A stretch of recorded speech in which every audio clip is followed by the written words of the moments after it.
इनेलो को मिला नया प्रदेश अध्यक्ष। करीब 4 साल बाद पार्टी में लौटे रामपाल माजरा को सौंपी पार्टी की कमान। अभय चौटाला ने करवाई घर वापसी। इनेलो के प्रधान महासचिव अभय सिंह चौटाला को मिली Y+ सिक्योरिटी। हरियाणा सरकार ने हाईकोर्ट में दिया जवाब। अभय चौटाला ने सुरक्षा के लिए खटखटाया था हाईकोर्ट का दरवाजा।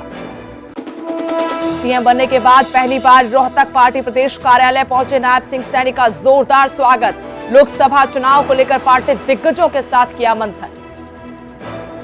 पूर्व मंत्री अनिल विज ने नई कैबिनेट को दी बधाई। शपथ ग्रहण के 15 घंटे बाद एक्स पर लिखा, कांग्रेचुलेशंस। किसी मंत्री का नाम नहीं, सैनी के आगे नहीं लिखा सीएम। राज्य मंत्री असीम गोयल ने विज से की मुलाकात। पांव छूकर लिया आशीर्वाद। विज के घर पर दोनों के बीच लंबी चली मुलाकात। पूर्व मंत्री अशोक अरोड़ा का सुभाष सुधा पर तंज। बोले 2 महीने के लिए मंत्री बने हैं, चेहरा बदलने से कुछ नहीं होगा। जनता भाजपा सरकार से दुखी। धारूहेड़ा कंपनी में बॉयलर फटने के मामले में 4 कर्मचारियों की मौत। रोहतक पीजीआई और दिल्ली सफदरजंग में चल रहा था इलाज। हादसे में झुलसे थे 40 कर्मचारी। सरोखाप का बड़ा फैसला। आचार संहिता के चलते किसानों के पक्के धरने स्थगित। कहा नई सरकार का रुख देखकर लेंगे आगे का फैसला।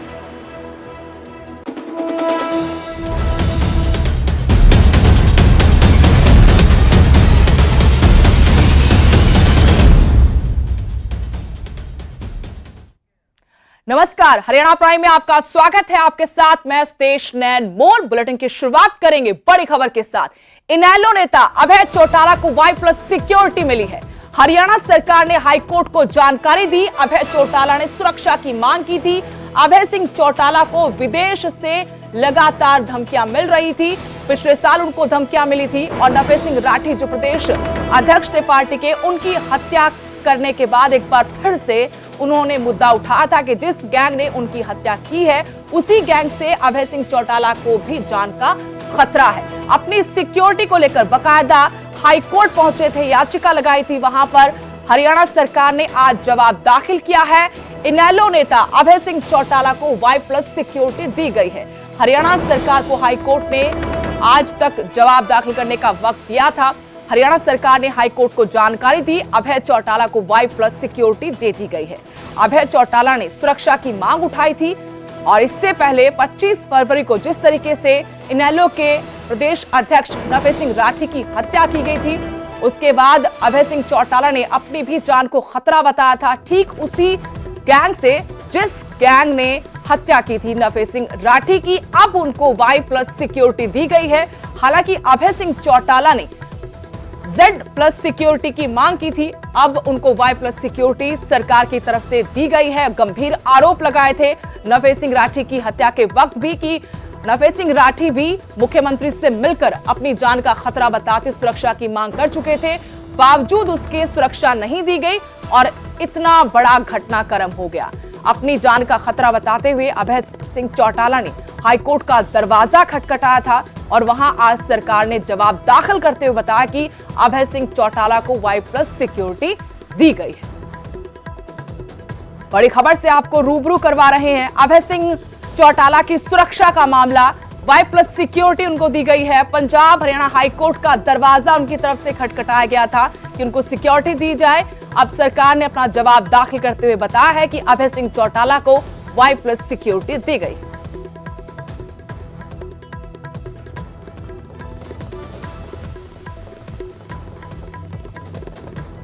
हरियाणा की राजनीति से जुड़ी एक और बड़ी खबर आपको बता दें। हरियाणा के पूर्व संसदीय सचिव और 3 बार विधायक रह चुके रामपाल माजरा की घर वापसी हो गई है। रामपाल माजरा एक बार फिर से इंडियन नेशनल लोकदल में शामिल हो गए हैं। इनेलो के राष्ट्रीय प्रधान महासचिव अभय सिंह चौटाला ने आज चंडीगढ़ में रामपाल माजरा को पार्टी में शामिल करवाया। घोषणा की वो पार्टी में शामिल हो गए हैं। इसके बाद उन्हें पार्टी का प्रदेश अध्यक्ष बनाने का भी ऐलान कर दिया। पार्टी प्रदेश अध्यक्ष का पद नफे सिंह राठी के निधन के बाद से खाली था। अब रामपाल माजरा पार्टी के अध्यक्ष के तौर पर काम करें। लाइट जला दे भाई, कौन सी करें, ट्यूब जला दे।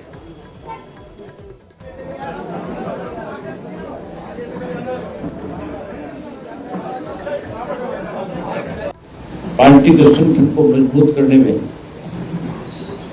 चौधरी देवीलाल के साथ भी और चौधरी ओम प्रकाश चौटाला जी के साथ भी इन्होंने लंबे समय तक संगठन को मजबूत बनाने में अपनी जिम्मेदारी निभाई। पीछे किसी कारणवश कुछ समय के लिए राजनीतिक तौर पे जिस तरह के हालात प्रदेश के रहे, देश के रहे, उनको देखते हुए राजनीति से उठ चुके थे, लेकिन इंडियन नेशनल लोकदल पार्टी के प्रति सदा उनका लगाव है। हमेशा पार्टी को जब भी मेरी मुलाकात हुई, चौटाला साहब माजरा जी से मुलाकात हुई, उन्होंने खुल करके कहा कि मेरी इच्छा है कि पार्टी फिर शिखर पे पहुंचे। आज फिर सक्रिय रूप से पार्टी की जिम्मेवारी, पार्टी को संभालने के लिए आज फिर हमें आशीर्वाद देने के लिए आए हैं। हमारी पारदर्शी सरकार है। 32 से 42 पेपर भेज दिए जाते हैं और फिर ये कह देते हैं कि हमारी सरकार पारदर्शी है। 235 कोऑपरेटिव बैंक में लगा दिए जाते हैं, बुला के घर से। और हमारे वहाँ के विधायक पर्चा दर्ज कराते हैं कुंडली के मेरे बेटे से पैसे ले लिए, जिसका समर्थन भी भारतीय जनता पार्टी को है। और इसी प्रकार से हमारे नौजवान बाहर जा रहे हैं, विदेशों में जा रहे हैं, ले दे के फौज थी उसमें भी अग्निवीर कर दिए। और इन्होंने ये कहा विशेष तौर से कि किसान के लिए हम आमदनी दोगुनी कर देंगे। ना दोगुनी हुई, ना स्वामीनाथन जो की रिपोर्ट लागू उसकी, ना MSP का कानून बना, और GST भी किसानों पर ही ज्यादा थोपा गया। और ट्यूबवेल के कनेक्शन लेने के लिए भी एक जटिल प्रक्रिया बनाई, जिसके वजह से ये किसान बहुत दुखी है, जवान दुखी है। और सरकार कहती है हम पारदर्शी हैं। इस देश में चुनावी बॉन्ड का कितना बड़ा महाघोटाला हुआ कि या तो ईडी का डर दिखा के या आगे उद्योग स्थापित करने के लिए, धंधे देने के लिए, ठेके देने के लिए इतना चंदा इकट्ठा किया गया, जो चुनावी बॉन्ड का बहुत बड़ा घोटाला आज भारतीय जनता पार्टी ने किया है। हरियाणा की सियासत से जुड़ी एक और बड़ी खबर रोहतक से, जहां भाजपा ने चुनावी मंथन किया। भाजपा प्रदेश कार्यालय में चुनाव प्रबंधन कमेटी की बैठक हुई। मुख्यमंत्री नायब सिंह सैनी की अध्यक्षता में बैठक हुई। पूर्व सीएम मनोहर लाल समेत कई दिग्गज इस बैठक में मौजूद रहे। बैठक के बाद नायब सिंह सैनी का बयान कि प्रदेश की सभी 10 सीटें बीजेपी जीतेगी। कांग्रेस के कुशासन को अभी लोग भूले नहीं हैं। अनिल विज की नाराजगी पर जब सवाल किया तो सीएम नायब सिंह सैनी ने कहा कि विज हमारे वरिष्ठ नेता हैं, मैं उनसे मिलने जाऊंगा। हालांकि कल जब घरोना में रैली थी, उस वक्त भी पंचकुला से निकलते वक्त उनकी तरफ से कहा गया था कि वो अनिल विज से मुलाकात करेंगे, लेकिन अंबाला में विज से मिले बिना ही वो रैली के लिए निकल गए थे। आज एक बार फिर से कहा कि अनिल विज उनके वरिष्ठ हैं और मैं उनसे मिलने जाऊंगा। लेकिन आज रोहतक में बीजेपी के दिग्गज नेताओं ने लोकसभा चुनाव को लेकर मंथन किया। 6 उम्मीदवार अभी तक चुनाव मैदान में भारतीय जनता पार्टी ने उतारे हैं। 4 उम्मीदवारों के नामों का ऐलान होना अभी बाकी है।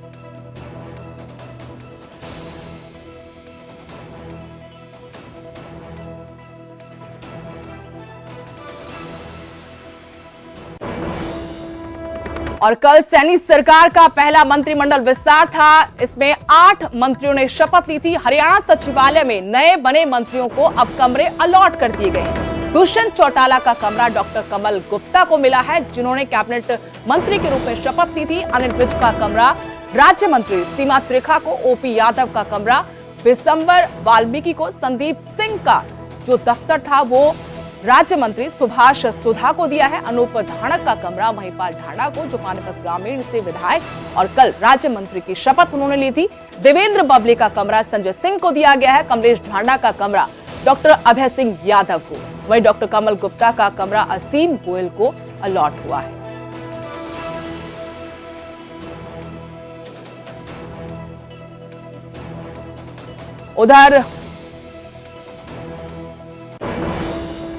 उधर पूर्व मंत्री अनिल विज ने नई कैबिनेट को बधाई दी है। विज ने शपथ ग्रहण के 15 घंटे बाद एक्स पर पोस्ट की। लिखा अनिल विज ने लिखा इस पोस्ट में कि हरियाणा में नायब सैनी की नई कैबिनेट को बधाई देता हूं, शुभकामनाएं देता हूं। पूर्व गृह मंत्री ने पोस्ट करते हुए न किसी मंत्री का नाम लिखा, न ही नायब सिंह सैनी के नाम के आगे सीएम लिखा और 15 घंटे करीब 15 घंटे बाद उनकी तरफ से पोस्ट कर शुभकामनाएं जरूर दी गई हैं। नाराज है नई सरकार के गठन से ही अनिल विज।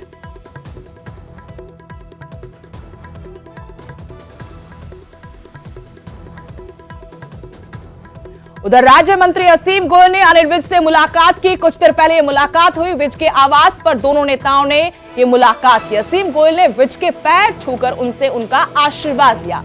विज ने गर्मजोशी के साथ असीम गोयल का स्वागत किया। आपको बता दें कि शपथ ग्रहण में पूर्व गृह मंत्री अनिल विज शामिल नहीं हुए थे और कल उन्होंने मीडिया से कहा था कि मंत्रिमंडल विस्तार के बारे में कोई जानकारी उनको नहीं है। नई सरकार के गठन के वक्त से ही पूर्व मंत्री अनिल विज नाराज चल रहे हैं, लेकिन उनकी नाराजगी के बीच कल एक कैबिनेट मंत्री 7 राज्य मंत्रियों ने शपथ ली थी।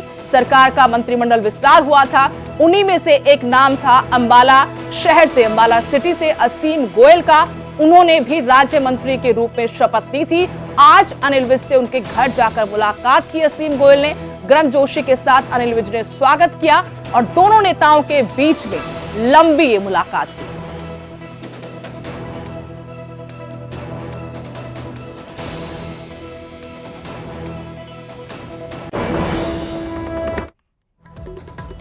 लोकसभा चुनावों को लेकर बिगुल बज चुका है। राजनीतिक दल अपने अपने उम्मीदवार चुनाव मैदान में उतार रहे हैं। करनाल लोकसभा से बीजेपी ने पूर्व मुख्यमंत्री मनोहर लाल को चुनावी रण में उतारा है। मनोहर लाल 2 बार करनाल से विधायक रहे हैं और करीब 4.5 साल मुख्यमंत्री भी दूसरी दफा में रहे थे और 9.5 साल तक उनका कार्यकाल आप मान के चलिए 2 टर्म में वो मुख्यमंत्री रहे। लोकसभा चुनाव के लिए प्रचार का आगाज कल की घरौंडा रैली के साथ कर चुके हैं मनोहर लाल। आज करनाल में उन्होंने अपने नए घर में प्रवेश किया जो उन्होंने किराए पर लिया है। करीब 9.5 साल मुख्यमंत्री के रूप में, लेकिन इस बार लोकसभा के रण में उतरेंगे पूर्व मुख्यमंत्री मनोहर लाल। ये घर उन्होंने करनाल में किराए पर लिया है और आगे की राजनीति वो यहां से करते हुए नजर आएंगे। के सेक्टर 6 में मकान रेंट पर लिया है और ये तस्वीर आप देख पा रहे हैं कि फूलों के साथ गेट जो है वो सजा हुआ है। मकान नंबर 167 है और आज इसी घर में गृह प्रवेश पूर्व मुख्यमंत्री मनोहर लाल ने किया है। उनके साथ बीजेपी के नेता भी मौजूद थे। चुनावी बिगुल बज चुका है। कल उन्होंने सीएम नायब सिंह सैनी के साथ रैली भी की थी और ये घर की हम आपको तस्वीर दिखा रहे हैं कि आप करनाल के सेक्टर 6 मकान नंबर 167 है। बाकायदा सीसीटीवी कैमरे यहां पर लगे हुए हैं और यहीं से जो चुनावों की रणनीति है वो तैयार होगी। साथ ही साथ बीजेपी के पास उनका कार्यालय भी है करण कमल करनाल के सेक्टर 9 में, वहां से भी चुनावों को लेकर रणनीति तैयार होगी। आज सुबह के वक्त मनोहर लाल बीजेपी के जिला अध्यक्ष योगेंद्र राणा के साथ आते हैं। बीजेपी के और भी तमाम नेता यहां पर मौजूद थे। हम आपको घर चारों तरफ से दिखा रहे हैं। कॉर्नर का ये मकान है, रेंट पर लिया गया है। मकान नंबर 167 है, करनाल के सेक्टर 6 के इलाके में पड़ता है। पूर्व मंत्री अशोक अरोड़ा ने सरकार में हुए फेरबदल पर बीजेपी को आड़े हाथों लिया है। उन्होंने कहा कि हरियाणा में भाजपा का चेहरा बदलने से काम नहीं चलेगा। हरियाणा की जनता भाजपा सरकार को बदलना चाहती है। थानेसर से विधायक सुभाष सुधा के मंत्री बनने पर भी उन्होंने तंज कसा। कहा 2 महीने के लिए मंत्री बने हैं सुभाष सुधा। भारतीय जनता पार्टी ने चुनाव से पहले मुख्यमंत्री का चेहरा बदलकर अपनी हार स्वीकार कर ली कि मनोहर लाल खट्टर के राज में जो अपराध बढ़ा, जो महंगाई बढ़ी, जो बेरोजगारी बढ़ी, जो पेपर लीक हुआ, जो भ्रष्टाचार बढ़ा, अब उनको अपनी हार दिख रही थी। इसलिए बीच चुनाव में चेहरा बदलकर अब आ रहे हैं, परंतु लोग जानते हैं कि चेहरे ये वही हैं। ये उसी सरकार में पहले भी शामिल थे, आज भी हैं। लोग चेहरा नहीं सरकार बदलना चाहते हैं। बड़ी खबर हिसार से, जहां एक दर्दनाक सड़क हादसा हुआ है। बिजली के ट्रांसफार्मर से एक बाइक टकराई है। बाइक पर सवार 2 छात्रों की मौत की खबर है। हेलमेट दोनों ने नहीं पहना हुआ था, जिसकी वजह से मौत हुई है। दोनों युवकों के सर में गहरी चोट लगी थी और बाइक से ये कैंप चौक की तरफ जा रहे थे, तभी ये हादसा हुआ। ट्रांसफार्मर से दोनों की बाइक टकराई और हेलमेट नहीं पहनने की वजह से इनकी जान नहीं बच पाई, क्योंकि दोनों के सर में गहरी चोटें आई थी और इनकी मौत हो गई। हिसार से ये तस्वीरें आपको दिखा रहे हैं। भीषण दर्दनाक सड़क हादसा, बिजली के ट्रांसफार्मर से बाइक टकराई, इस पर सवार 2 छात्रों की मौत हो गई है।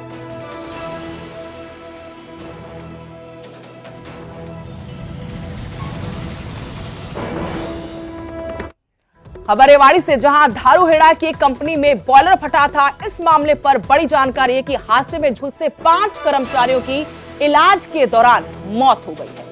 रोहतक पीजीआई सफदरजंग में इनका इलाज चल रहा था, इसी दौरान इनकी जान गई है। कई की हालत अभी भी गंभीर है। इस हादसे में 40 कर्मचारी झुलस गए थे और इनमें से कई की हालत गंभीर थी। इन्हीं में से 5 की मौत की जानकारी है, जिन्हें रोहतक पीजीआई और दिल्ली के सफदरजंग अस्पताल में भर्ती करवाया गया था। इलाज के दौरान इन 5 कर्मचारियों ने दम तोड़ दिया है। जानकारी ये है कि करीब 10 से 15 और कर्मचारी हैं जो गंभीर रूप से झुलसे हुए हैं। और जानकारी अपडेट के साथ रेवाड़ी से मेरे सहयोगी पवन कुमार फोन लाइन से जुड़ गए हैं। पवन, क्या जानकारी, क्योंकि 5 जो गंभीर रूप से झुलसे हुए कर्मचारी थे उनकी मौत की खबर आ रही है। बाकी कर्मचारियों के बारे में क्या जानकारी, कैसी स्थिति, कैसी हालत है? देखिए, जो ये दर्दनाक हादसा हुआ था, इसमें करीबन 40 कर्मचारी घायल हुए थे, जिनमें से दर्जन भर कर्मचारी ऐसे थे जिनकी हालत काफी नाजुक थी, जिनको रेवाड़ी से हायर सेंटर रेफर किया गया था, कुछ को रोहतक पीजीआई रेफर किया गया था और कुछ को दिल्ली सफदरजंग हॉस्पिटल में इलाज के दौरान अभी 5 लोगों की मौत होने की ये खबर है। एसएचओ धावड़ा ने इसकी पुष्टि भी की है। तो और अभी बताया ये भी जा रहा है, क्योंकि जो और घायल हैं उनकी हालत भी अभी नाजुक बनी हुई है, क्योंकि जब झुलसने के जो केस आते हैं, आग से जलने के जो केसेस आते हैं, तो उसमें स्थिति धीरे धीरे बिगड़ती चली जाती है। तो डॉक्टर्स लगातार जो लोग गंभीर रूप से घायल है उनका इलाज कर रहे हैं। वहीं कार्रवाई की बात करें तो पुलिस ने पहले ठेकेदार सहित अन्य लोगों के खिलाफ मुकदमा दर्ज किया था, तो इसमें भी अब जो धाराएं हैं वो चेंज हो जाएगी। साथ ही मुख्यमंत्री नायब सैनी की तरफ से भी मजिस्ट्रेट जांच के निर्देश दिए गए हैं, तो उसमें भी कार्रवाई की जा रही है। जी शुक्रिया पवन जानकारी के लिए। तो 40 कर्मचारी झुलसे थे जब ये बॉयलर फटा था, धमाका हुआ था धारूहेड़ा की कंपनी में। अब जानकारी है कि जो झुलसे हुए कर्मचारी थे उनमें से 5 की मौत हो गई है, गंभीर रूप से झुलसे थे और इलाज के दौरान इन्होंने दम तोड़ दिया है। 10 से 15 और ऐसे कर्मचारी बताए जा रहे हैं जिनकी हालत गंभीर है। मैजिस्ट्रेट जांच के आदेश दिए थे मुख्यमंत्री की तरफ से। वहीं एफआईआर इस मामले में पहले ही दर्ज हो गई है, लेकिन इन कर्मचारियों की मौत के बाद जरूर एफआईआर में धाराएं बदल जाएंगी।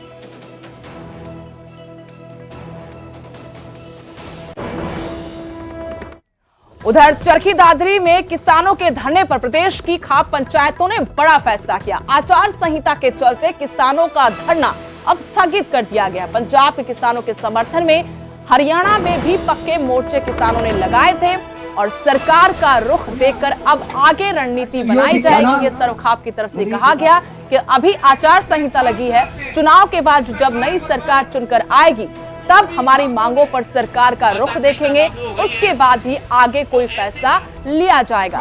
जब सरोखाप पंचायत बुलाएगी उस दौरान सरकार के खिलाफ एक निंदा प्रस्ताव भी पारित किया है। जैसे कि चुनाव की तारीख घोषित हो चुकी है, आचार संहिता लग चुकी है और सरकार अब किसानों की बात 2-3 महीने तक नहीं सुन सकती।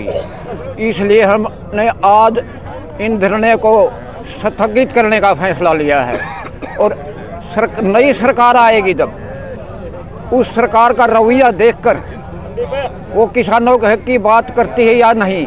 अगर नहीं करती तो धरने फिर शुरू हो जाएंगे। और आज किसान इतना जागरूक हो चुका है कि किसान अपनी सारी मांगे मनवा कर ही रहेगा, इतने पीछे नहीं हटेगा। तो कुछ ये चुनाव आचार संहिता लग गई तो अब कोई सरकार नहीं है, अब किसके साथ मांग करें हम अपने हकों की आवाज़ के लिए, और किसके साथ मतलब भाई समझौता की कोई बात नहीं हो सकती। तो तब तक के लिए हमारे सम्मानित कंडेला खाप के प्रधान जी ने फैसला पढ़ के सुनाया, तो चुनाव आचार संहिता तब तक लगी है, तब तक के लिए धरनों को स्थगित किया है। और किसानों की मांगों की खापें आज भी सभी मांगों का समर्थन करती हैं और किसानों की मांग जायज़ है।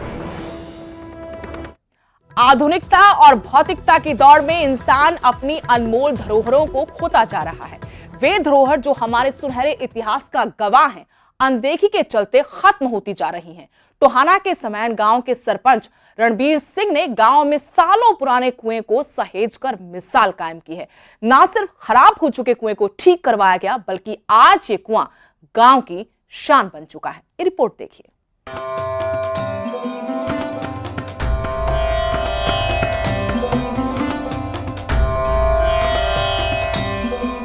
रंगीन दीवारों पर बनाई गई कलाकृतियां, चारों ओर से लगे लोहे के गेट।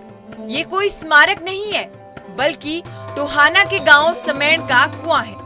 करीब 1 शताब्दी पुराने इस कुएं को ग्रामीण धौला कुआं कहते हैं, जो देखने में बेहद खूबसूरत दिख रहा है। लेकिन एक वक्त वो भी था जब ग्रामीण इसमें गोबर गिराने लग गए थे, क्योंकि कुआं 20 साल से बंद था।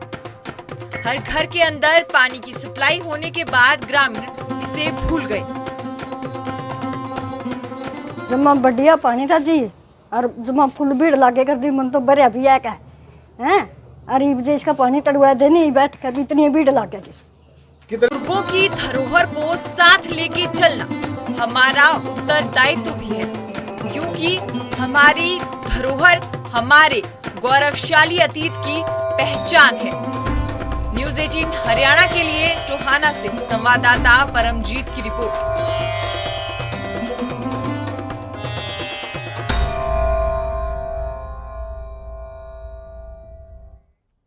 हरियाणा प्राइम में फिलहाल इतना ही। आप देखते रहिए न्यूज़ 18 पंजाब हरियाणा।